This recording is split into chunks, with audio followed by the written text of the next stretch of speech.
parte del parcial de mañana. Espérenme,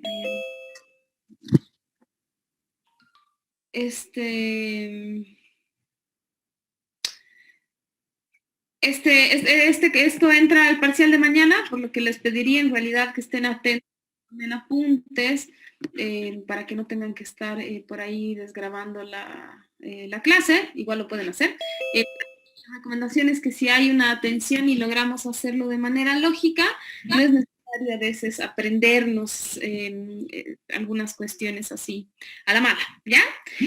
Vamos a hablar del control de esfínteres y para eso tendríamos, como ya han estudiado, como vienen estudiando, está bueno que pensemos un poco qué le está pasando al niño, sobre todo en los 2 años, ¿no? Que es un momento importante donde muchas cosas, y que el control de esfínteres de alguna manera también está, digamos, no en los 2 años exactos, pero entre los 18 y los 36 meses, ¿ok?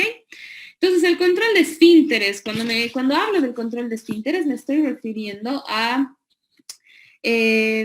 poder adquirir, digamos, el control de hacer las necesidades en los lugares adecuados, marcados y digamos, por lo que es la organización social, ¿no? De alguna manera, una manera de pensar el control de esfínteres es del lado de lo social, ¿no? Yo siempre tengo así como la duda de, ¿entras realmente solo en lo motor? Pero también lo podemos pensar del lado de lo social, porque de alguna manera controlar esfínteres es un hito que permite la inscripción social.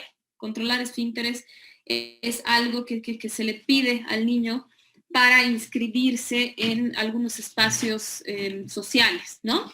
Les he puesto también acá abajo de la presentación que es bien interesante pensar en la actualidad, porque yo creo que hay algunas cosas que han cambiado en relación a lo que es el control de esfínteres, de toda la literatura que había sobre el control de esfínteres, que es muy interesante, pero que también ha sufrido así como unos cambios, ¿no? Entonces está bueno como pensar en la actualidad, qué cosas de lo que yo voy a ir contándoles pueden ser distintas o están en un marco con más influencia de actores externos, por así decirlo, ¿no? Y lo podemos ir conversando. Entonces, lo primero que hay que pensar del control de esfínteres es que el control de esfínteres es, cuando hablamos de control de esfínteres, hablamos de una adquisición, es decir, es algo que el niño tiene que adquirir.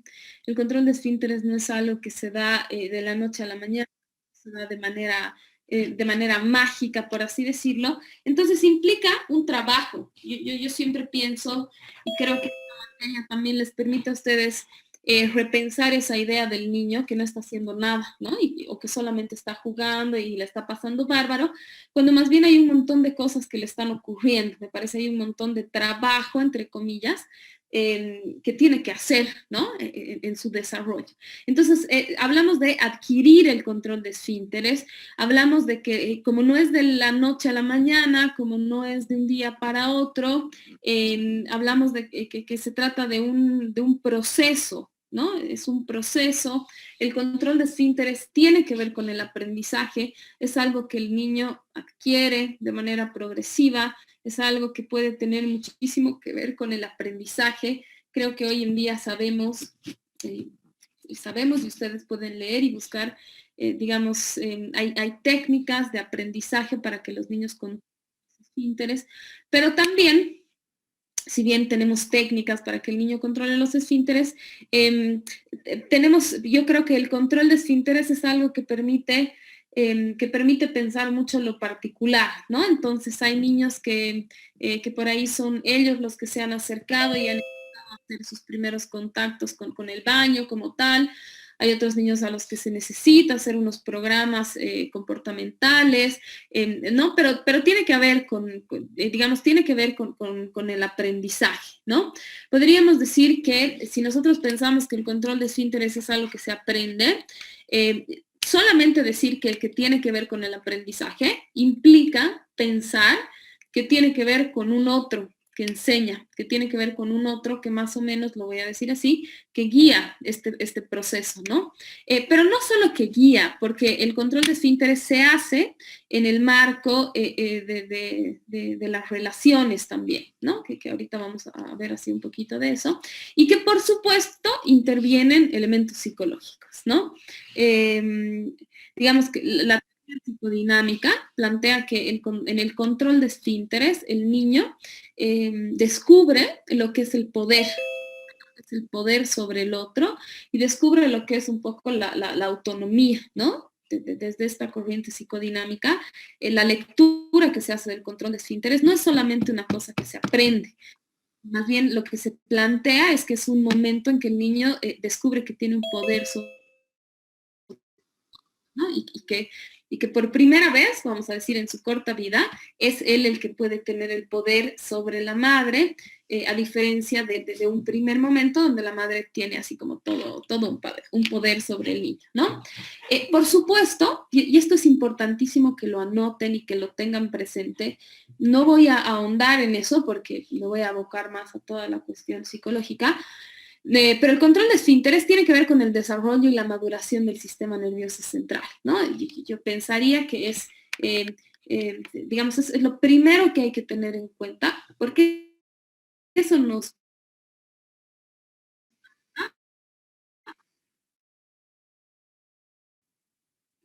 Que eso nos ¿cuándo podríamos pensar en empezar el control de esfínteres?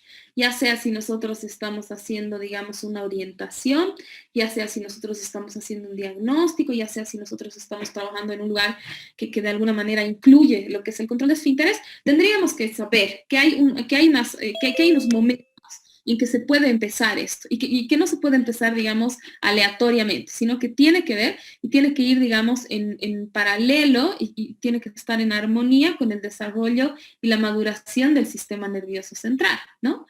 Entonces podríamos pensar hasta ahorita que el control de esfínteres tiene que ver con el desarrollo y la maduración del sistema nervioso central, no voy a ahondar ese tema, tiene que ver con la psicología del niño, es decir, tiene que ver tiene que ver con cómo el niño va descubriendo lo que puede hacer con sus necesidades. Tiene que ver con lo que el niño descubre cuando se da cuenta que cuando hace en un lugar que no debe, eso puede enojar a la mamá, ¿no? Entonces tiene que ver con muchos elementos de la psicología del niño. Tiene que ver la primera literatura que se escribe sobre temas de control de esfínteres habla muchísimo de eso. Habla mucho de que hay ahí unos rasgos incluso de la personalidad que tienen que ver con este momento, rasgos que tienen que ver con ceder o no ceder, que ahorita lo vamos a ver, digamos, un poquito.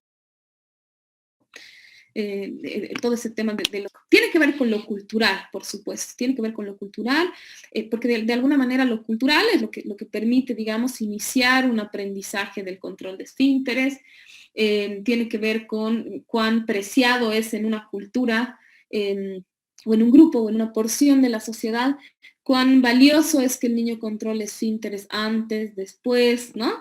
Y por supuesto tiene que ver con las relaciones, porque es algo que el niño necesita de alguien para que pueda ir ordenando todo este proceso, ¿no? Entonces, ¿cómo podríamos una manera de definir el control de esfínteres? Es entendiendo el control de esfínteres como un pasaje de un comportamiento reflejo automático a una conducta voluntaria controlada.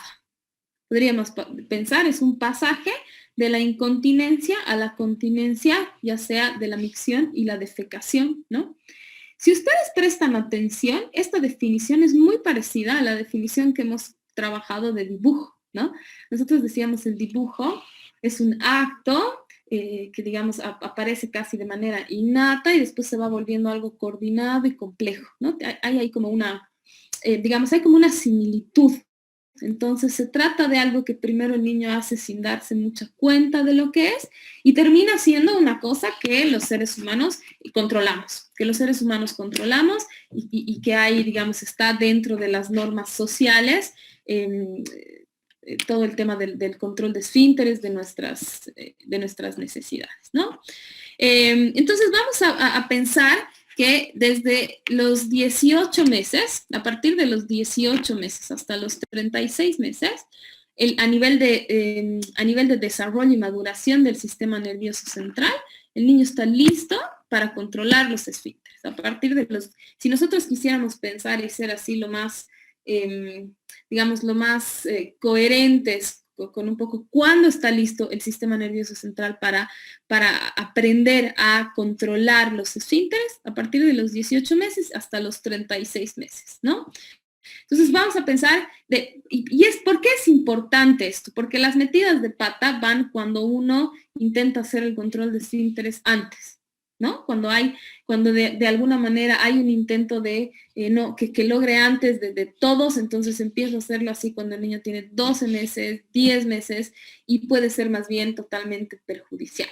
De hecho, digamos, todo lo que se ha escrito de control de esfínteres planteaban y decían que una de las razones para que los niños después no controlen los esfínteres era que se había empezado el proceso muy temprano, ¿no? Y eso había dejado como unas secuelas negativas. Entonces después, en vez de que salga bien, salía más bien mal y no se lograba controlar los esfínteres, ¿no? Entonces tenemos de 18 a 36 meses, pero vamos a pensar que hay un tiempo, ¿no? Digamos, hasta considerar el no controlar los esfínteres como unos trastornos. El manual de psiquiatría, el DSM-4, llama los trastornos de eliminación. Y los trastornos de eliminación son la enuresis y la encopresis. Empiezan ya trastornos a partir de los 4 o los 5 años, ¿no? Entonces, desde los 18 a los 36 está listo a nivel de desarrollo y maduración, el niño está listo y debería poder hacerlo. Pero digamos que se da como un margen. ¿Por qué se da un margen? Justamente porque no solo depende del desarrollo y la maduración del sistema nervioso central, depende de si le han enseñado, depende si hay estimulación, depende de si al niño, cómo le ha ido en este aprendizaje del control de esfínteres, ¿no? Depende de lo cultural, depende de estas relaciones, depende de cómo ha sido ese aprendizaje. Entonces se plantea de los 18 a los 36 meses, pero se da un margen, como un margen en el que el niño puede estar ejercitando, en el que el niño puede estar digamos, probándose, voy a decirlo así, a sí mismo, ¿no? Entonces el niño aprende, pero después puede haber retrocesos. Las contingencias hacen que a veces haya retrocesos en el control de esfínteres, ¿no? Por ejemplo, yo he escuchado muchas mamás en este momento de pandemia, que por ahí los niños ya estaban controlando esfínteres, pero con todo este desorden de horarios y de dinámicas, es como que han retrocedido en el trabajo que se venía haciendo sobre el control de esfínteres, ¿no? Pero a partir de los 4 o 5 años, y ahorita vamos a ver otros criterios, se empieza a considerar recién como un trastorno de la eliminación, la enuresis o la encopresis. Enuresis haciendo referencia a la micción y la encopresis haciendo referencia a la defecación, ¿no? Entonces, si nosotros decimos y estamos pensando que se trata de un proceso, que es algo gradual, que es algo que se puede dar, digamos, como con pasos, eso hace que nosotros podamos más o menos leer qué ocurre, ¿no? Cómo se da este proceso, ¿no? Y hay como, yo les he traído, digamos, he construido, por supuesto, en base a la teoría, como 3 maneras de entender este proceso, de entender esto gradual, ¿no?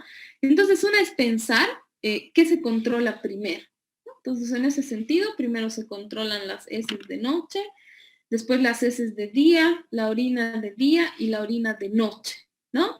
Entonces vamos a pensar que esa es como la secuencia en la que se da el control de esfínteres, ¿ok?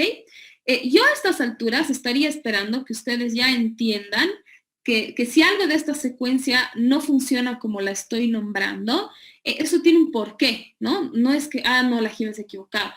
Es justamente porque estoy diciendo que es un proceso que depende de otros factores. Entonces, esos otros factores siempre pueden hacer su intervención.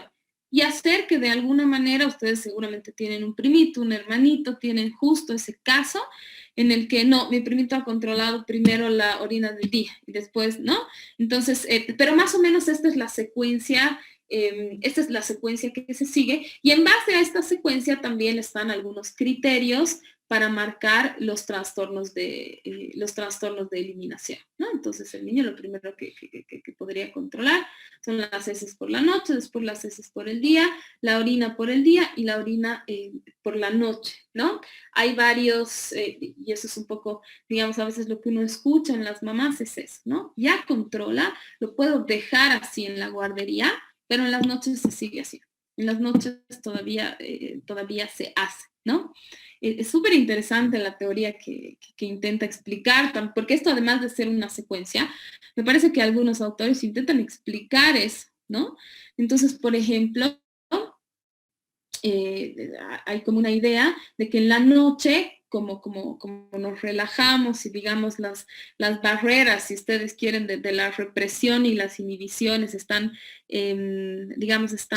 bajan la guardia, eso hace también entonces que el niño baje esta necesidad de controlar su orina de noche, ¿no? Digamos, esa es como una explicación, pero con el tiempo lo logra controlar y ahorita les he traído un poco cómo funciona esto, ¿no? Esa secuencia, entonces, es un poco en relación al producto de las necesidades como tal, ¿no? Pero habría que pensar cómo vemos esta secuencia. ¿Cómo vemos esta secuencia en el niño? ¿Cómo empieza, no? ¿Desde cuándo empieza, podríamos decir? Y entonces más o menos funciona así, más o menos tiene esta progresión, ¿no? Entonces, primero los niños hacen sus necesidades sin mostrar ningún interés en sus necesidades, ¿no? Nosotros pensemos que el niño cuando nace hace sus necesidades y es, digamos, la madre quien le cambia. Con el tiempo la madre va, digamos, haciendo algunas cosas, pero al principio el niño hace sus necesidades sin mostrar ningún interés. Pasado el tiempo, el niño, ¿qué es lo siguiente que puede? Lo siguiente que puede hacer el niño es avisar que está, digamos, que está con su pañal mojado, que está con su pañal sucio, pero avisan después de que se han hecho, ¿no? Digamos, hay como una cosa de avisar, pero en realidad avisan porque tienen la posibilidad y pueden registrar la sensación de estar mojados o la sensación de estar sucios. Entonces el niño avisa, pero cuando ya está con el pañal mojado o con el pañal sucio, por decirlo de alguna manera, ¿no? Después de eso, ¿qué es lo siguiente que puede hacer el niño? La niña puede avisar mientras está haciendo sus necesidades, ¿no? Es como que el niño avisa cuando está evacuando sus esfínteres. Si nosotros pensamos, entonces este es como el momento en que las mamás están todo el tiempo preguntando, ¿no? Todo el tiempo le están preguntando al niño si se ha hecho, si está haciendo. Las mamás incluso físicamente leen algunos gestos, algunas caras, digamos, y entonces se dan cuenta que están haciendo. Y el niño se da como algunos modos para avisar que está evacuando sus esfínteres, ¿no? Posteriormente, el niño puede registrar la necesidad fisiológica de hacer sus necesidades y puede avisar antes, ¿no? Entonces, es capaz de sentir que ya va a hacer, avisa antes de hacer si ustedes quieren, y digamos, puede avisar eso, pero todavía le cuesta un poco llegar, ¿no? Es otro momento que vemos así a las mamás. Yo no sé si ustedes se han fijado alguna vez, en los cumpleaños, en los parques, están corriendo al baño para llegar y que pueda hacer el niño, ¿no? Hasta que finalmente el niño puede registrar las ganas, puede avisar y fundamentalmente puede esperar, ¿no? Entonces, nosotros tendríamos que pensar y tendríamos que relacionar que el control de esfínteres tiene que ver con esta posibilidad del niño de poder esperar, ¿no? Necesita poder esperar para llegar hasta el baño y hacer sus necesidades ahí, ¿no? Entonces, si nosotros vemos, tendríamos que pensar, hay todo, se da de manera progresiva, y creo yo que es en estos momentos y en estas progresiones donde realmente entra pues todo el trabajo que hacen los padres.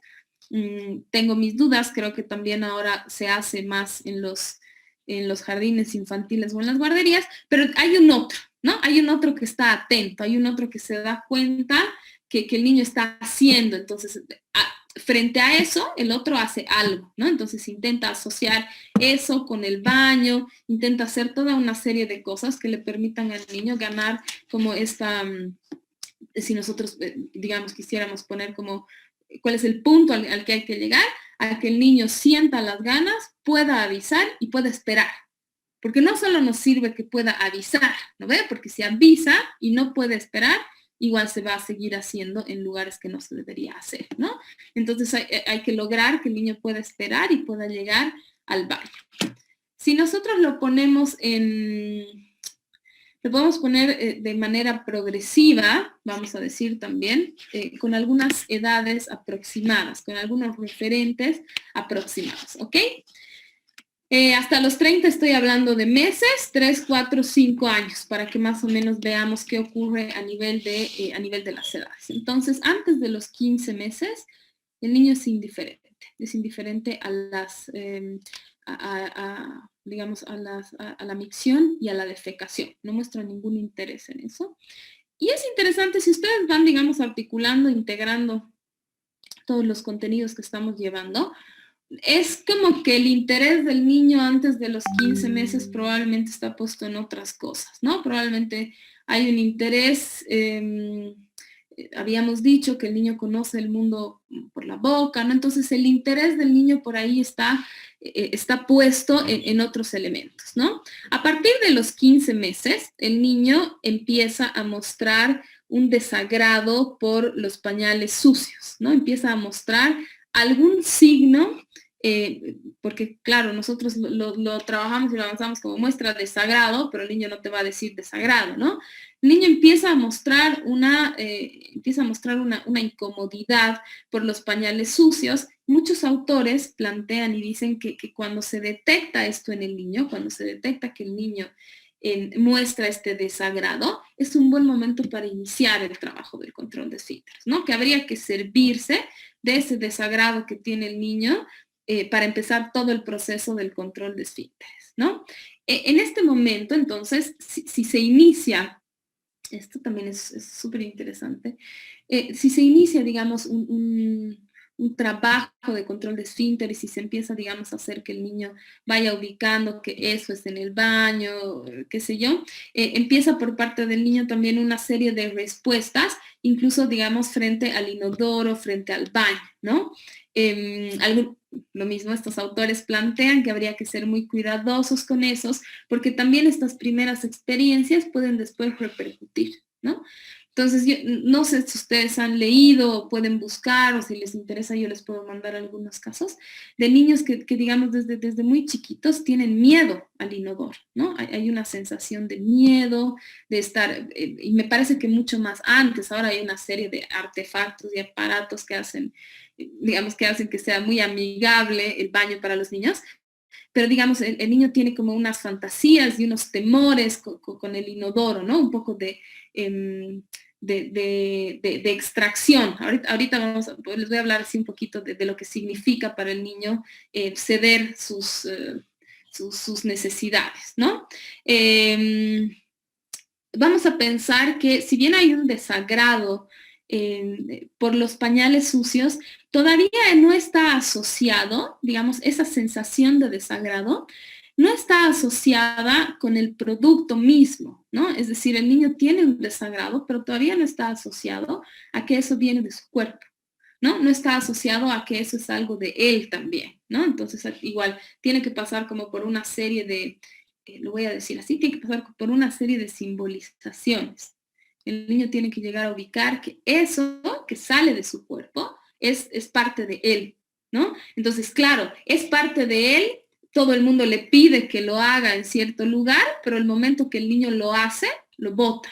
Entonces el niño también en este momento del control de esfínteres se encuentra descubre, dicen los autores, descubre lo que es la ambivalencia, ¿no? Porque entonces tiene así como toda la familia pidiendo que por favor haga, que si hace le van a dar un dulce, que si hace va a poder hacer no sé qué. Y el momento que hace eso que le piden tanto, que le piden así como si fuera lo más preciado, del momento que lo hace, ¿no? Dicen, no, que, uy, que mal huele, que no sé qué, pum, al basurero. Entonces, los que han estudiado, digamos, la psicología del niño en el control de esfínteres, plantean y dicen, el niño descubre una cierta ambivalencia con la que nos manejamos, los seres humanos nos manejamos con algunas ambivalencias. Dice, el niño se enfrenta por primera vez con eso. Y estos autores súper bonito porque dan ahí también como una razón de por qué a veces el niño no quiere hacer, ¿no? No quiere hacer porque no quiere perder esa parte de su cuerpo. Al principio ni se da cuenta. Cuando estamos aquí en los 15 meses, por ahí el niño no se da cuenta que eso es parte de su cuerpo, hay algo que le desagrada, más o menos, ¿no? Pero después se va dando cuenta que eso viene de su cuerpo, que eso es algo que él puede dar o puede no dar, entonces empieza todo este tema del poder, ¿no? Bueno, entonces ahora yo tengo el poder, mi mamá me dice que haga aquí, yo hago aquí, ¿no? Entonces las pobres mamás así ponen a sus hijos así como unos dijecitos listos para salir y el momento que sale el niño se hace, ¿no? Entonces es como, se empieza a inscribir una cosa en la relación del niño con, voy a decir, la madre, se empieza a inscribir una cosa también de descubrir un poco los poderes, el poder, ¿no? Por supuesto de manera inconsciente, no es que el niño está consciente de eso, pero incluso es así como lo viven las madres, ¿no? Más adelante, cuando ustedes vean en otras materias y escuchen casos, es bien complicado trabajar con niños con problemas de control de esfínteres porque las madres los viven como un ataque, ¿no? Entonces las madres dicen, lo está haciendo por molestarme. Este niño cuando va a la casa de su abuela, va al baño, no sé qué, pero cuando está en la casa se hace aquí en la puerta de no sé qué, digamos, ¿no? Entonces es muy interesante. Ángeles, tiene la manito levantada, creo. Sí. Sí, una duda. Mi pregunta va a cuándo sabemos que, o sea, cómo podemos nosotros saber que ya es desagrado por los pañales, que ya han hecho la simbolización y no es todavía solo que les desagrada la sensación, pero que aún, ¿cómo diferenciamos eso? Esa era mi pregunta. ¿Cómo diferenciamos qué? Que el niño ya siente desagrado por los pañales sucios, ya percibe que es por eso. ¿Cómo lo sabemos? Aproximadamente a los 15 meses. Aproximadamente a los 15 meses hay un desagrado. ¿Cómo te vas a dar cuenta de eso? El niño se va a dar maneras de expresar eso, ¿no? Ahí me parece que hay que hay que un poco escuchar. Me parece que eso es algo que las madres te pueden decir, ¿no? Como que siente, como que le molesta, como que incluso el niño pide, se siente incómodo. Hay, digamos, algo que hace notar que el niño se siente desagrado por estar con los pañales sucios. Pero todavía me parece que estamos en el primero, hay que llegar a los 5 años. Me parece que, digamos, hay que hacer todo un tránsito para ubicar de que primero hay una cosa de que no hay mucho esa asociación de que eso que sale tiene que ver con mi cuerpo como tal, ¿ok? A los 18 meses, ¿qué ocurre? Que también es, digamos, interesante para pensar el control de esfínteres. A los 18 meses, al haber el inicio del lenguaje, el inicio de la intención comunicativa, el niño puede usar de alguna manera alguna palabra o puede hacer pasar por el lenguaje aquello que tiene que ver con utilizar el baño, aunque sea responder, ¿no? Aunque sea responder con un gesto, con una afirmación, diciendo no, digamos, podemos pensar a los 18 meses, hay como maneras que tiene el niño de utilizar el sí y el no en relación al uso del baño, ¿no? Entonces, es como pensar, el niño está desarrollando el lenguaje, está empezando, digamos, con algunos elementos del lenguaje, y entonces hace pasar por el lenguaje digamos, todo esto que tiene que ver con ir al baño. A los 24 meses, o sea, a los 2 años, podríamos pensar nosotros, a los 2 años hemos dicho que el niño ya tiene movimientos controlados, que el niño casi ya no tiene movimientos involuntarios, por el contrario, tiene como voluntad sobre su cuerpo, es un niño que puede, digamos, puede caminar, puede hacer cosas distintas con su cuerpo. Y podríamos pensar que entonces a los 2 años el niño tiene mayor dominio en la relajación y la contracción, ¿no? El niño a los 2 años puede anticiparse al hecho y verbalizar la necesidad de ir al baño, ¿no? A los 2 años ya hay esto de anticiparse. Si nosotros nos vamos a vamos a pensar así. puede anticiparse, puede verbalizar, y eso le permite también empezar a diferenciar la micción y la defecación. Perdón, ahí me he equivocado con micción, ¿no? Entonces puede diferenciar la micción de la defecación. Entonces el niño muchas veces con la ayuda de los padres lo que hace es ponerle nombres, ¿no ven? O sea, utiliza, digamos, puede utilizar alguna manera para decir que quiere ir al baño, que quiere hacer popó, que quiere hacer no sé qué. Entonces se sirve del lenguaje, y el lenguaje es una de las cosas que le permite esta diferenciación. Entonces ahí vamos viendo cómo ya se va, digamos, todo el tema del control de esfínteres va siendo parte del niño. A los 30 meses, el niño puede tener un control nocturno, sobre todo si es ayudado por alguien, ¿no? Muchas veces uno escucha, me ha tocado a mí muchas veces escuchar, que parte del control de esfínteres tiene que ver con despertar al niño por las noches y llevarlo al baño, ¿no? Entonces hay un momento en que los papás, los tutores, se la pasan en la noche despertando al niño cada cierto tiempo para que vaya al baño. Y eso le permite entonces al niño tener un control nocturno, sobre todo si es ayudado por alguien. A los 30 meses, el niño, porque es bien interesante esto para observar, ¿no? Y para preguntar. A los 30 meses puede ser para el niño, digamos, hemos dicho, se anticipa, verbaliza que quiere ir al baño, la madre lo puede llevar, puede pasar tiempo en el baño, y a los 30 meses le puede resultar muy incómodo hacer sus necesidades en un baño que no sea el baño que conoce, ¿no? Entonces el niño empieza a mostrar también unas reacciones a otros baños, porque de alguna manera está construyendo toda esta actividad y toda esta acción de ir al baño como algo propio, ¿no? Como algo que tiene que ver con él, como algo que tiene que ver con su casa, como algo que tiene que ver en el marco de quién lo acompaña al baño, quién, digamos, está participando de este control de esfínteres. Mi idea, cuando les decía al principio, a ver, pensemos un poquito en la actualidad, es que yo creo que una de las cosas que se ha desplazado de la casa al ámbito educativo es el control de esfínteres. Yo creo que, digamos, muchas veces los niños, no puedo hablar de porcentajes porque no he hecho así como una investigación seria de porcentajes, pero diría que varios de los niños aprenden a controlar los esfínteres en los jardines, en las guarderías, ¿no? Es como me parece que es una actividad que se ha desplazado directamente al ámbito educativo, ¿no? Eso también creo que tiene que ver con que los niños entran más temprano, están más temprano, digamos, en estos ámbitos educativos de estimulación, por las razones que sea. Yo no estoy diciendo que esté bien o que esté mal que vayan desde los 6 meses a una guardería o a un jardín, pero creo que eso hace que estas actividades a veces caigan y sean parte de unas currículas, que sean las maestras las que hacen eso y que más bien piden como algunas ayudas que se puedan hacer en la casa para lograr eso, ¿no? A los 36 meses, que vendrían a ser los 3 años, el niño está listo para hacer sus necesidades solo. Eso hemos dicho, ¿no? Al principio hemos dicho entre los 18 meses y los 36 meses, el niño está listo para hacer sus necesidades solo.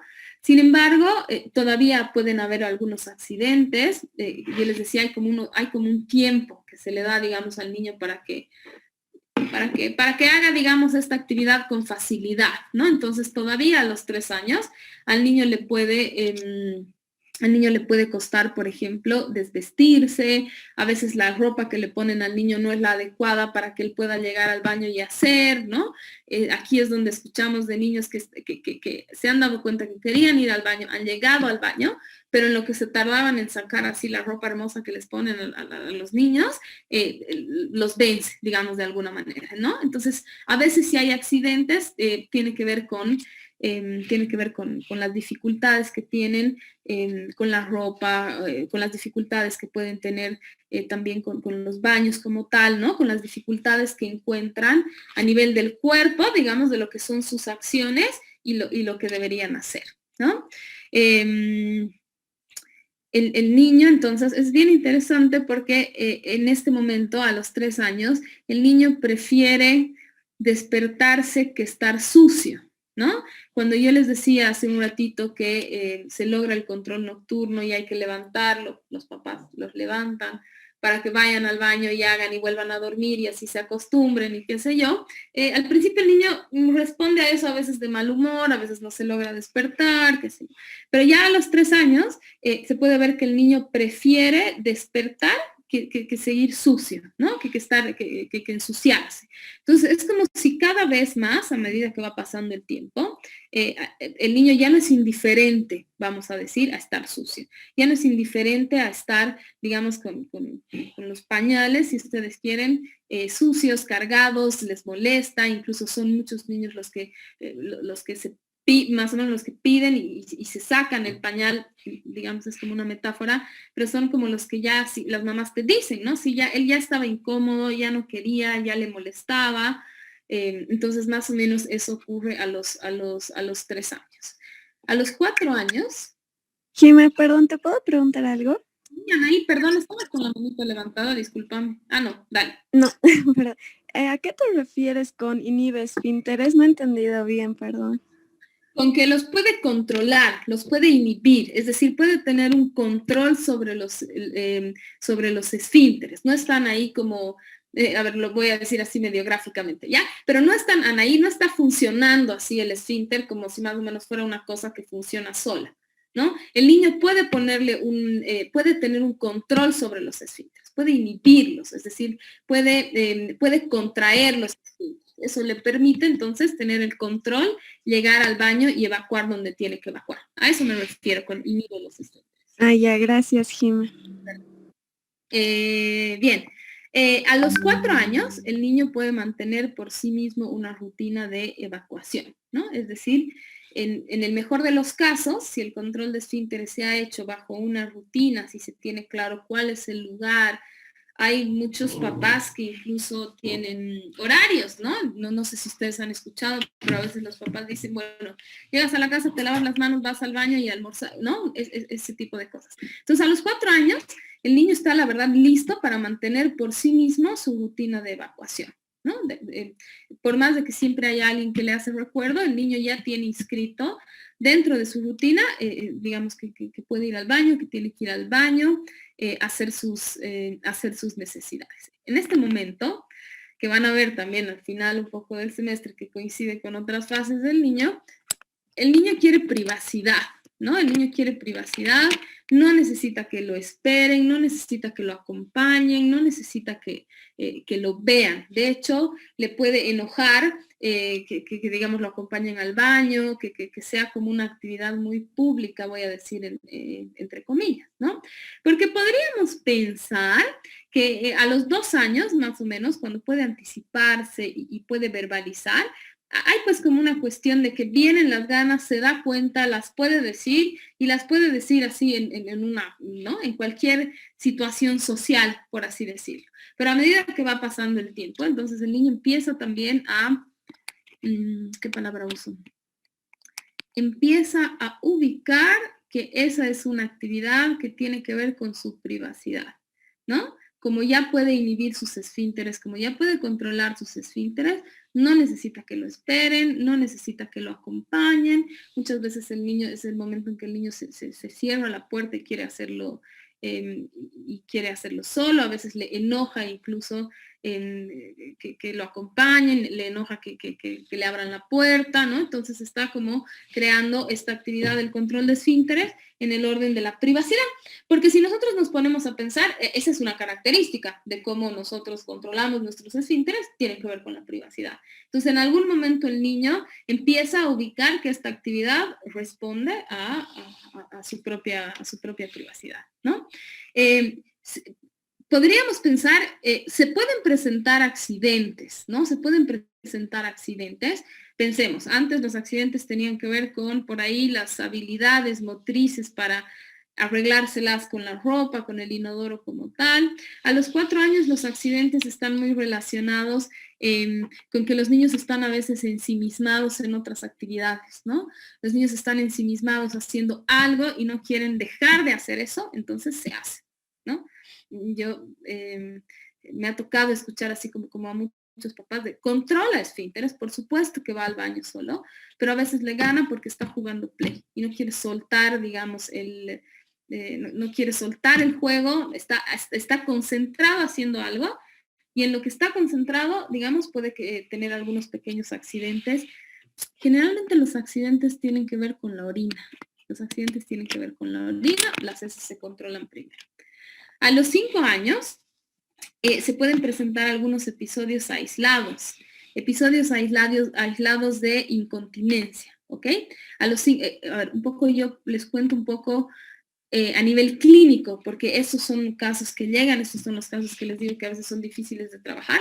Y digamos que a los 5 años, ya habiendo el control, es decir, si ya se ha controlado en algún momento, si el niño tiene como las habilidades para llegar por sí solo al baño, si el niño espera y qué sé yo, estos episodios aislados de incontinencia tienen que ver muchas veces con cuestiones emocionales. El control de esfínteres está muy relacionado con elementos emocionales o con estados de mucha excitación, ¿no? Lo mismo, digamos, un poco como les explicaba esto de estar haciendo algo con mucho interés, está ensimismado en alguna actividad, entonces eso le impide ir al baño. A los 5 años, digamos, el estar con mucha excitación en algunas otras actividades hace que el control de esfínteres sufra como algunos pequeños episodios aislados de incontinencia.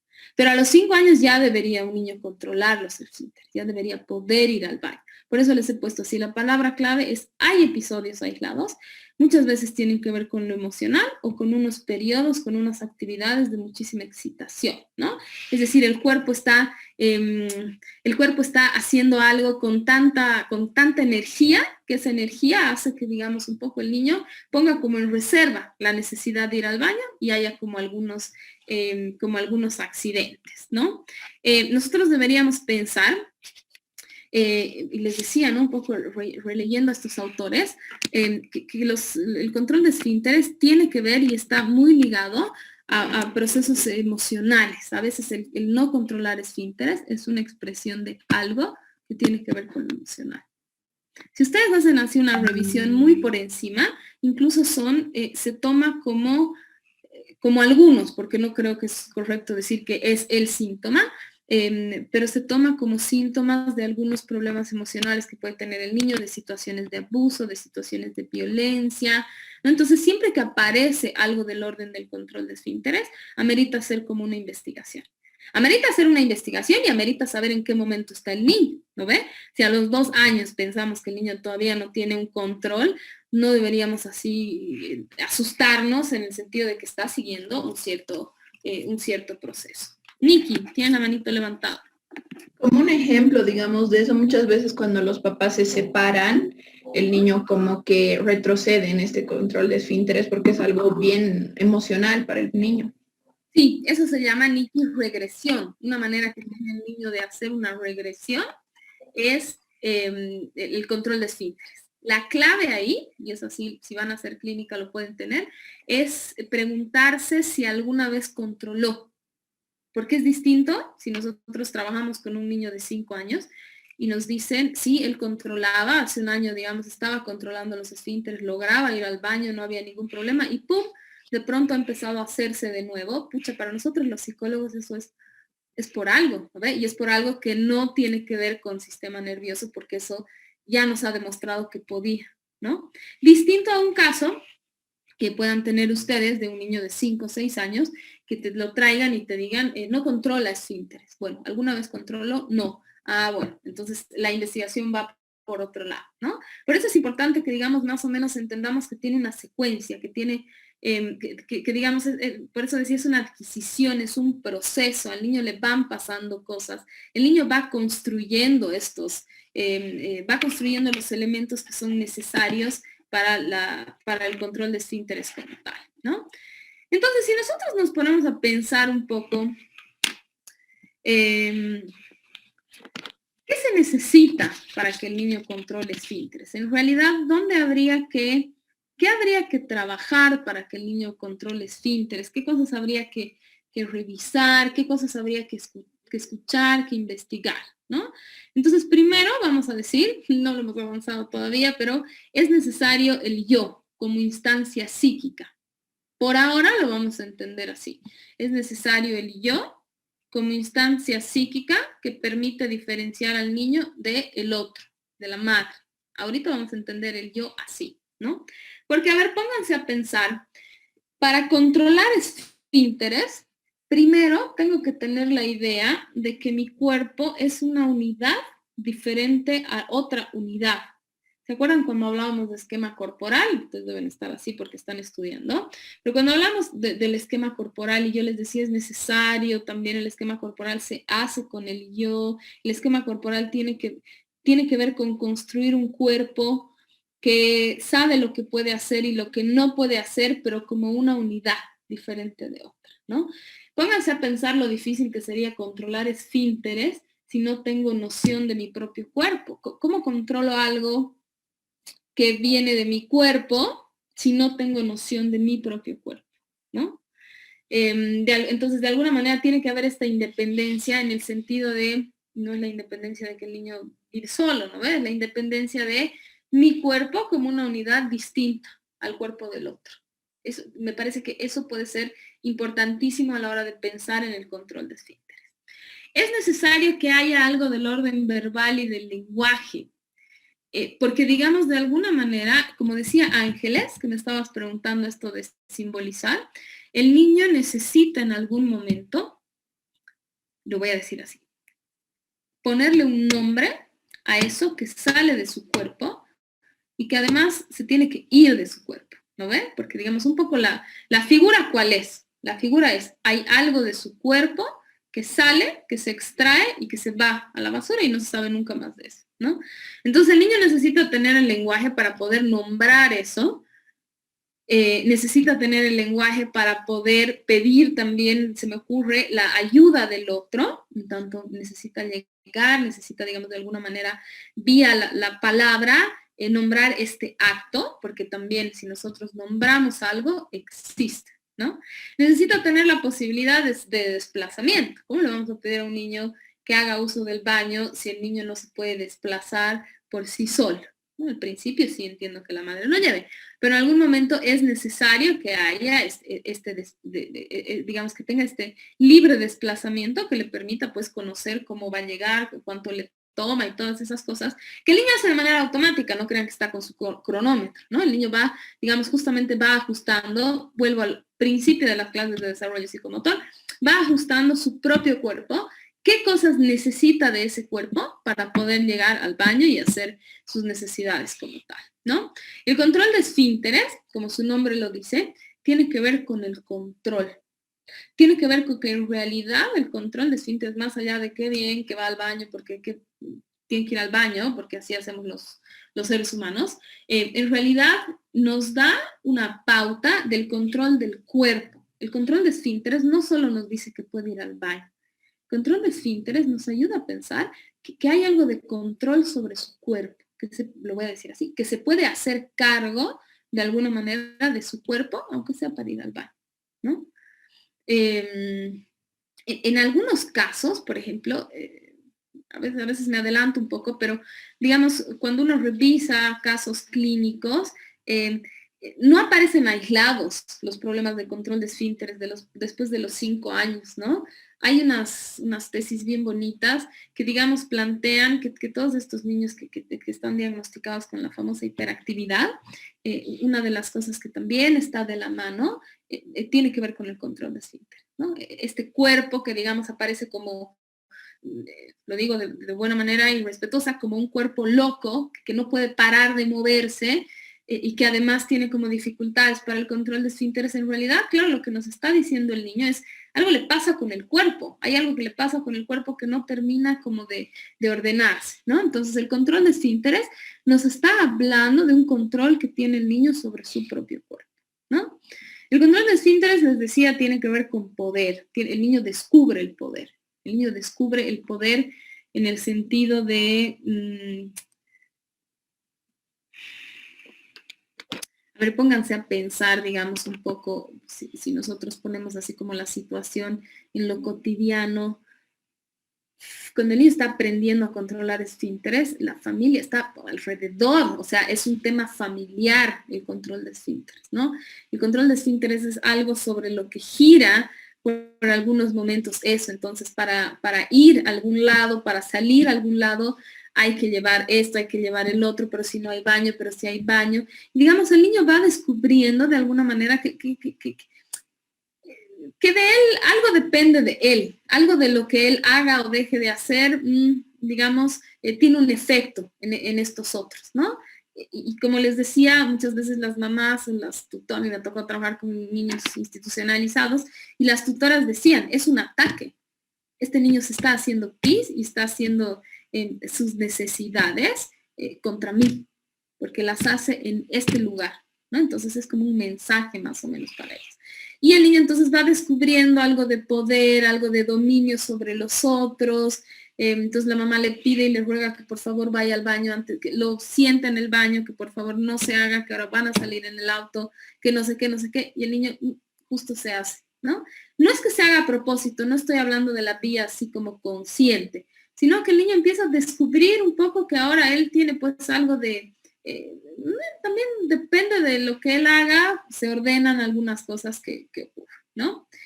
Por supuesto, el control de esfínteres está en el marco de los afectos, está en el marco de los afectos. La teoría, digamos, planteada alrededor del control de esfínteres hace un planteamiento interesante porque dice... se intercambian afectos, ¿no? Entonces, cuando el niño hace en el baño y logra ir al baño y la madre responde, madre tutora, responde, digamos, a eso con mucha felicidad, con mucha alegría, entonces hay como un intercambio de afectos constante, ¿no? El niño también va conociendo y está más atento a esos afectos, así como cuando el niño llega a la puerta del cumpleaños y se hace en la puerta del cumpleaños y la madre reniega y casi hasta que llora porque el niño se ha ensuciado o ya está cansada de que no entiende, de que no aprende. Quiero decir, el control de esfínteres despierta afectos. El niño también de alguna manera empieza a vivir una posición simbólica, como la que ustedes han aprendido, está en una posición simbólica, en la que puede o no ceder ante la madre, ¿no? Puede o no ceder ante la madre. A veces con eso tiene que ver que mientras más se le dice al niño que no haga, el niño lo hace justo donde menos tenía que hacer. Entonces, de alguna manera hay una transmisión, hay un intercambio de afectos, el niño está en una posición de ceder o no ceder. Y finalmente, creo que, entendiendo el último puntito de acá, podríamos pensar que lograr el control de esfínteres es haber cedido a ordenar un placer que es muy natural, vamos a decir así. Cede eso a cambio de estar inscrito en la sociedad. Si ustedes se ponen a pensar, y lo vamos a tocar ahora que veamos lenguaje también, esto que nosotros lo estamos viendo como un logro, es un logro. Que el niño controle esfínteres es un logro. Es un logro que le va a permitir escolarizarse, es un logro que le va a permitir vivir en sociedad, qué sé yo. Entonces hay muchas cosas que apuntan a que se vaya perdiendo lo natural en pro de inscribirse a la sociedad, ¿no? Porque lo natural, uno podría decir, lo natural es que haga cuando tenga ganas, donde tenga ganas y qué sé yo, pero así no funciona la sociedad. Y para inscribirse en la sociedad, parece que hay que alejarnos de nuestro lado natural, ¿no ve? O sea, parece que necesitamos comer con cubiertos, necesitamos incluir elementos que nos permitan alejarnos de ese nuestro lado más natural, por decirlo de alguna manera, ¿no? Entonces, estos son como los elementos que necesitaríamos para pensar el control de esfínteres. Les había hablado al principio, en una de las primeras diapositivas, yo les decía, de los 18 a los 36 el niño está listo y a los 36 está listo para controlar sus esfínteres, tiene como un margen para ejercitar, tiene como un margen para que se hagan sólidas, digamos, estas conductas de ir al baño, pero pasada cierta edad, 4 o 5 años, se puede inscribir lo que son los trastornos de la eliminación. ¿ok? Y los trastornos de la eliminación no son tan simples como decir que ya pasó la edad, no es solo eso, ¿no? Me parece que requiere una lectura más clínica, que por supuesto que ahorita ustedes no la tienen, pero sería un error, me parece, sería un error decir, tiene 5 años y un mes, se sigue haciendo pis, listo, esto es enuresis, porque hay un manejo de estos trastornos de la eliminación. Yo les he traído para que vean cuáles son los criterios de lo que es la enuresis en el DSM-4. ¿Saben lo que es el DSM? ¿Han escuchado? ¿Alguien me puede responder o no han escuchado? ¿Han escuchado hablar del DSM-4, del DSM? No, nunca. No. DSM, o sea, lo que yo sé es que es como un manual en donde se concuerda cuáles son las enfermedades o no sé si es de patologías que existen. ¿Ya? Súper, más o menos así. Ya les voy a hacer así una intro rápida. Igual lo van a ver más adelante, tiene una materia exclusiva para eso. El DSM-4, y curiosen, pues, es un manual donde están clasificados los trastornos mentales. Entonces es como un manual así de gordo, donde están todas las enfermedades mentales y están clasificadas por criterios y tienen un numerito. Es una manera de entender los trastornos y las patologías. Este manual viene de la psiquiatría, en realidad los psicólogos lo conocemos para dialogar con los psiquiatras, ¿no? Pero los psicólogos también tenemos nuestras maneras de diagnosticar. Pero es una especie ya es muy polémico, hay mucha polémica con este manual. Ustedes, digamos, si se ponen así como a revisar polémica del DSM, ha habido toda una polémica del DSM-5, qué sé yo. Pero a veces nos sirve como para orientarnos. Yo les he traído solamente para que veamos que no es tan simple como decir un niño se hace pis, se ha hecho pis y ya tiene 6, entonces es enuresis, sino que hay un marco que permite hacer ese diagnóstico. No es así alegremente porque un día se hizo, porque, a ver, ahorita más o menos yo les marcaría esto. Cuando yo empezaba la clase y decía el control de esfínteres no tiene solamente que ver con la edad y con el parámetro, sino que tiene que ver con lo cultural, con las relaciones. Nikki decía, pucha, en las separaciones a veces se pierde el control de esfínteres. Entonces, funcionan otras cosas que nos pueden permitir hacer unos diagnósticos distintos y sin tomar solamente la edad. Y funcionan así estos manuales. Y yo tengo mis observaciones sobre los manuales. Yo uso los manuales para, digamos, para conversar. Adri se llama, lo voy a escribir acá, ¿ya? Y yo lo voy a escribir. Es DSM-4, ha salido el 5, pero ha habido mucha polémica porque no se ha aprobado y me van a hacer hablar de toda mi crítica a los manuales. A ver, ¿dónde estás? Ahí está. ¿No? Y pueden buscar. Yo les he traído el de enuresis, ¿ya? Lo que quiero que revisemos ahorita es cómo está construido esto, cómo se puede pensar en la enuresis, ¿no? Entonces tienen números, primera cosa que a mí así un poco me choca. Entonces las enfermedades están clasificadas más o menos con unos códigos, entonces a veces uno escucha, yo me acuerdo cuando estaba haciendo mis prácticas en el hospital, escuchaba a los doctores, a los psiquiatras, hablar de los pacientes a partir de sus códigos, ¿no? El 307.6, qué sé yo. Entonces, por ejemplo, el de enuresis es 307.6, si no me equivoco, en el DSM, y el F98 es en otro manual, que es el CIE-10, que es otra versión, digamos, del manual. Se trabajan con los dos. Una es americana, la otra es europea, creo. Entonces, ¿qué dice? A ver, ¿cuáles son los criterios para el diagnóstico? Dice que tiene que haber una emisión repetida de orina en la cama o en los vestidos o en la ropa, voluntaria o intencionada. Ese es como el primer criterio. El segundo criterio es el comportamiento en cuestión es clínicamente significativo, dice. ¿Y por qué es clínicamente significativo?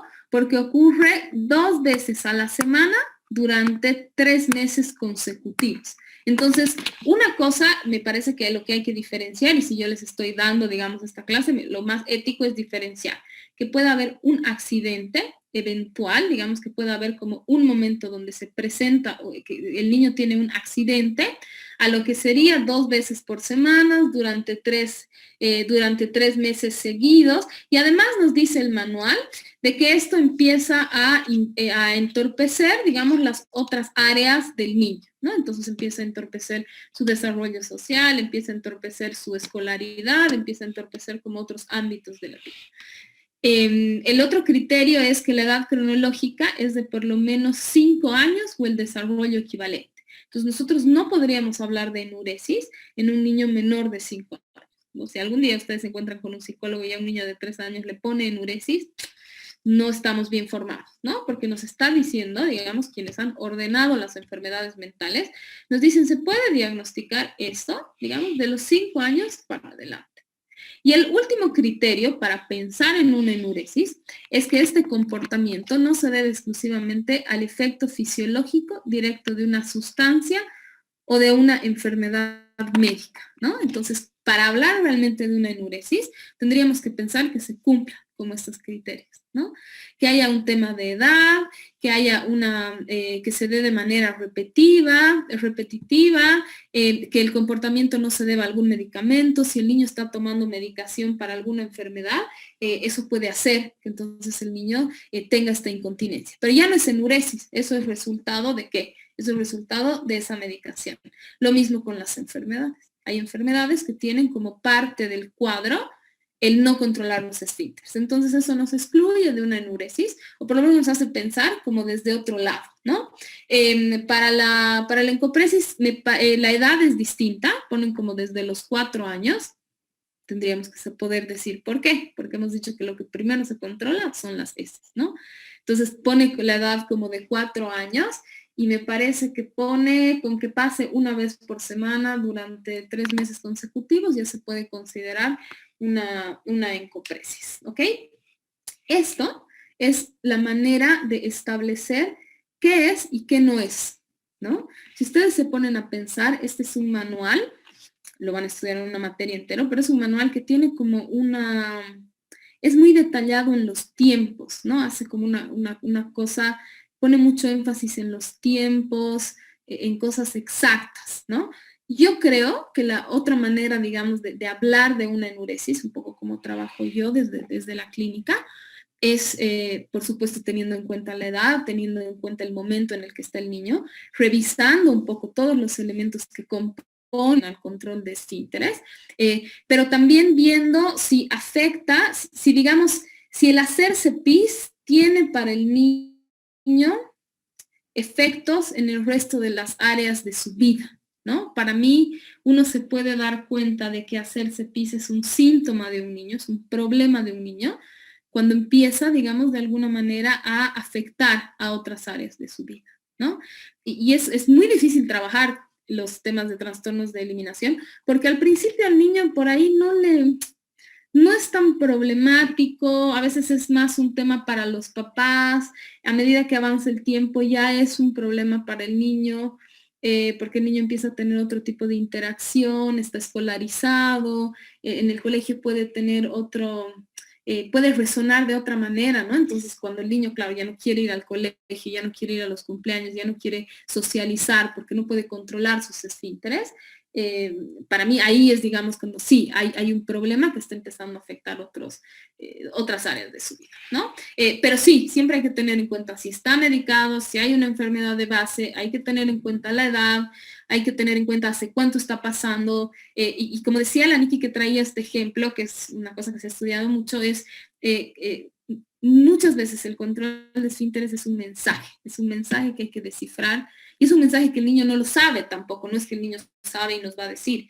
El niño no sabe cómo expresar algunas cosas, y entonces aparece el tema del control de esfínteres, y todo el trabajo clínico que hay que hacer es ayudar un poco a descifrar qué es lo que significa. Esa es una manera.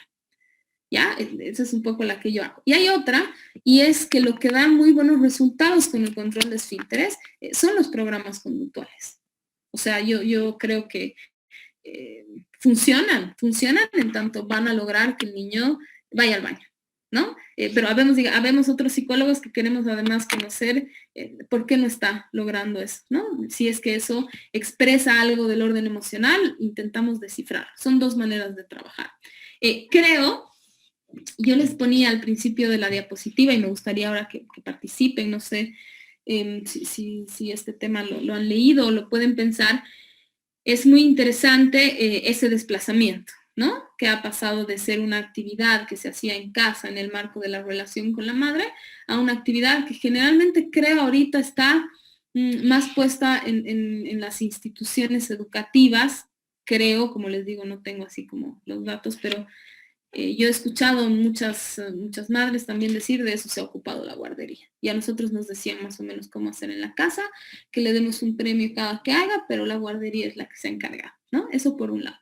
Y la otra, que me parece bien interesante también, es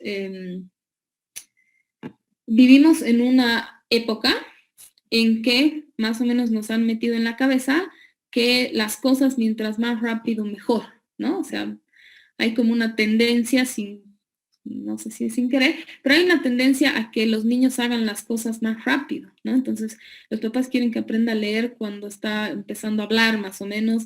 Los papás quieren que tenga eso ya resuelto, ¿no? Hay una cosa como, hay un empuje, diría yo, a apurar. No sé si ustedes tienen como esa sensación, ¿no? Entonces, los niños por ahí tienen, no sé, 8 años, 10 años y los papás ya están pensando si se va a sacar una beca para estudiar no sé qué. Entonces hay una cuestión como de apurar. Y el control de esfínteres me parece que justamente nos permite entender por qué no todo puede estar en esa lógica. ¿Por qué ustedes como profesionales no se deberían dejar absorber tanto por esa lógica? Porque el control de esfínteres tiene unas pautas madurativas. Y más bien ahí donde se adelante podría haber algunos problemas, ¿no? Podría haber algunos problemas y que más bien el niño genere como una aversión a acercarse, digamos, al baño y que sea más complicado, ¿no? Aún cuando en algunos lugares, sí he leído mucho, en algunos lugares desde los niños desde muy chiquitos los empiezan digamos, empiezan a hacer del baño un lugar amigable, como en un intento de estas aproximaciones sucesivas, qué sé yo, pero hay unos tiempos, me parece que hay unos tiempos, y además, diría yo, para complicarles la vida a ustedes, además hay el tiempo del niño, me parece, hay el tiempo del niño. El niño es a veces el que, hay padres que te van a decir que más o menos lo ha hecho solito, que decidió que le incomodaba el pañal y ya, o viendo a su hermano, hablando un poco de esto que escuchábamos en la entrevista, ¿no? A veces ver, funciona, pero además hay el tiempo del niño, digamos, en general, ¿no? Bien,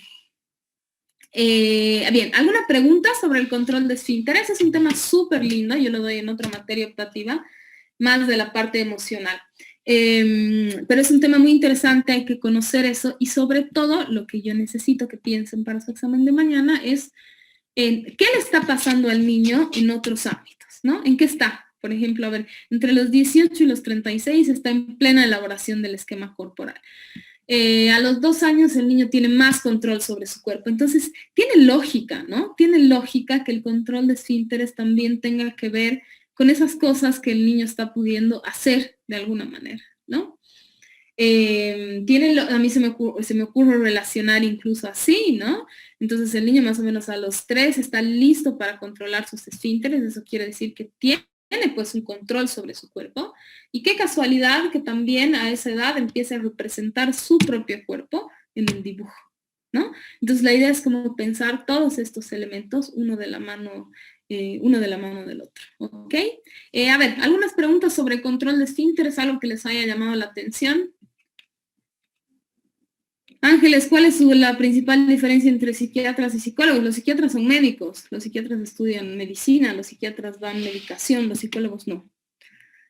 Hacemos trabajos distintos, pero tenemos puntos de encuentro súper interesantes. Por eso es importante que conozcamos también esto.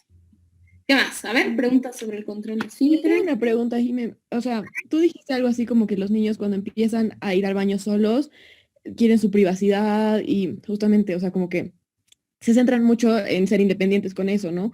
Pero yo, digamos, con mi sobrina y otra chiquita con la que estuve mucho tiempo, hay una edad como entre los 4 y 5 años que no les importa mucho con quién ir, más bien si quieren ir al baño con gente. Entonces, depende el caso o hay una edad en la que cambia esa independencia. Depende el caso, depende cómo se esté manejando la privacidad en otros ámbitos, Maya, ¿no? Por supuesto, depende el caso, depende la personalidad del niño. Yo, digamos, un poco lo planteaba como a los 4 años, que el niño está descubriendo algunas cosas. A ver, pónganse a pensar así. sobre todo ahora, digamos, ¿no? Hay una fuerte tendencia ahorita a qué? Hay una tendencia como a que los niños conozcan esa privacidad de su cuerpo, ¿no? O sea, digamos, ahorita nosotros vivimos o asistimos a un momento en que los papás les enseñan a los hijos, digamos, les enseñan a los niños que su cuerpo es algo que nadie puede tocar, que nadie puede ver, que nadie no sé qué. Y entonces esto a veces coincide con este momento en que el niño está empezando a usar el baño. Y a veces usar el baño es una manera, Maya, de poner en marcha eso, ¿no? Pero por supuesto que con estas personas de confianza, Maya, puede que no se presente. Me parece que sí tiene que ver con lo particular. Por eso les decía al principio de clases, chicos, que ustedes conozcan un caso, un primito, un no sé qué, es interesante escuchar, pero también hay que pensar que la mayoría puede presentar como alguna necesidad de privacidad, ¿no? El niño está descubriendo su cuerpo, está encontrando su cuerpo, está aprendiendo a cuidar su cuerpo, entonces puede ser lógico que no quiera que lo vean todos los tíos y los primos, quizás su prima favorita, quizás las personas más cercanas, pero a ver, si ustedes se ponen a pensar en los colegios y todo, los niños van al baño y a veces cierran la puerta, si es que hay puertas y cosas así, ¿no? Eso, Maya, bien. Y otra pregunta, Jimé, perdón, se me ocurrió ahorita, ¿está ligado eso con la vergüenza? Tal vez esa edad como que se empieza a desarrollar. Tal cual, Maya, está ligado con la vergüenza, porque la vergüenza el niño empieza a conocer, voy a decir así por ahora, empieza a conocer la vergüenza, empieza a conocer lo privado, todo está relacionado con eso, cabalmente, sí. Muy bien, súper. Gracias, Jimé. Súper. ¿Alguien más? ¿Algo más? A mí me ha pasado dentro de mi familia que tenía una primita que mojaba la cama hasta más o menos los 6, 7 años, ¿no? Que ya es algo de que llama la atención, pero con el tiempo también se le fue. Y al principio todos pensábamos que era relacionado con el ambiente familiar que tenía, porque era un poco inestable, habían peleas, qué sé yo, y luego los papás se separaron y eventualmente también por un tema de que la niña reconocía que estaba mal mojar la cama y qué sé yo, mientras dormía, se le pasó, pero no sé si ahora viendo todo esto, tal vez sería algo en lo que todavía se podría profundizar o si ya que ya no lo hace, hay que dejarlo pasar. Ajá. Yo creo, Majo, lo que pasa es que a veces se desplaza. Una cosa muy interesante que pasa en los niños es que los síntomas ya no hay, pero porque a veces se desplaza, ¿no? Entonces, no sé, niños mojan la cama, después solitos más o menos la dejan de mojar, es decir, logran hacer como un control más consciente de lo que son los esfínteres, pero a veces se desplaza como a otro lugar, entonces aparece como otro síntoma en otro lugar, puede ser una posibilidad. Y la otra es que a veces el niño, Majo, y esto es súper interesante para hacer clínica con niños, a veces el niño encuentra una especie de soluciones, voy a decir así, a eso que se presenta como problemático, ¿no? A veces se encuentra, sobre todo en la simbolización, por lo poquito que me dices de lo que me estás contando, pero a veces el hecho de que las cosas se ordenen, el hecho de que haya un orden en aquello que está pasando, en el que las cosas se digan, tú decías, por ejemplo, ya sabe que está mal, le han dicho que esté mal, digamos, a veces esos trabajos de simbolización hacen que los niños encuentren soluciones y no sea necesario y no sea necesaria la visita a un profesional, ¿no?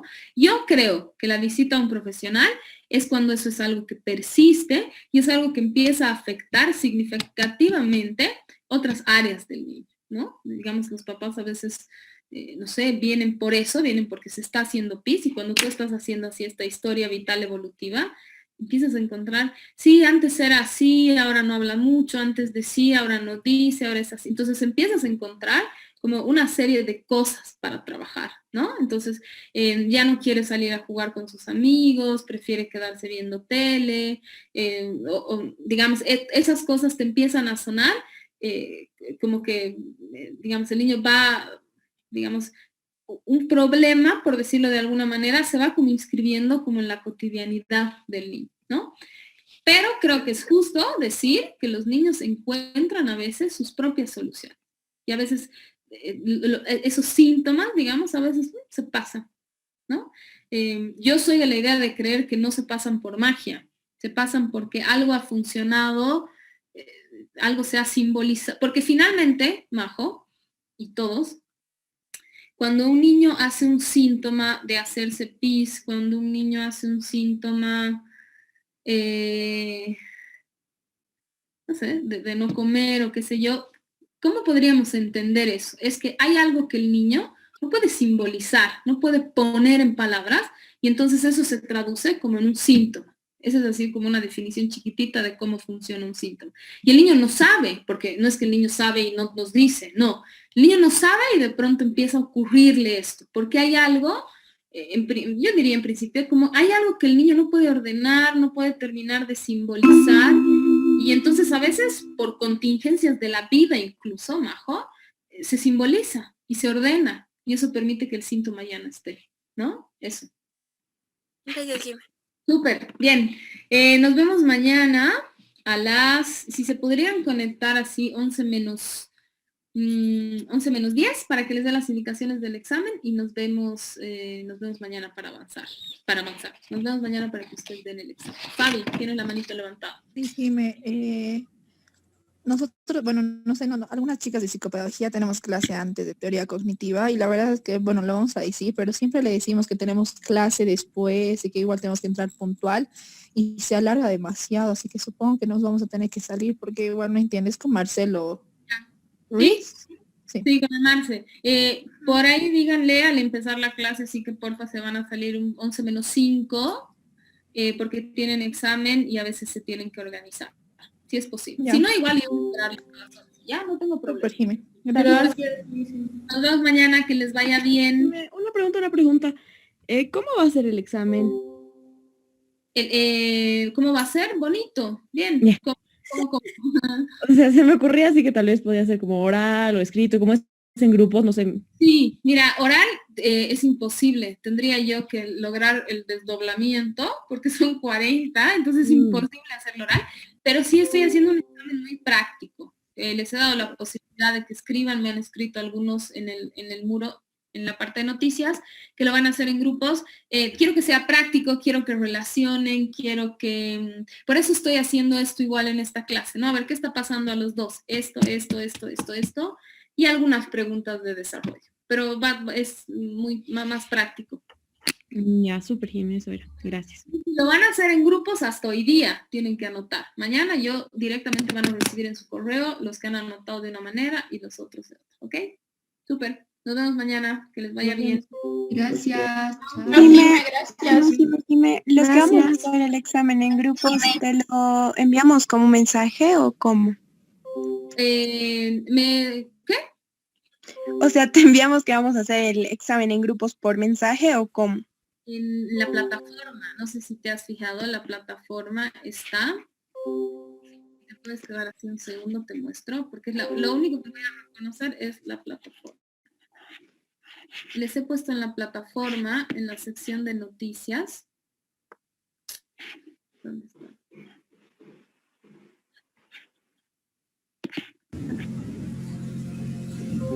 Agustina, ¿no ve? Ya. No, pero yo también tenía esa duda. ¿Quién me está preguntando eso, Kimi? Sí, yo. Kimi. Mira,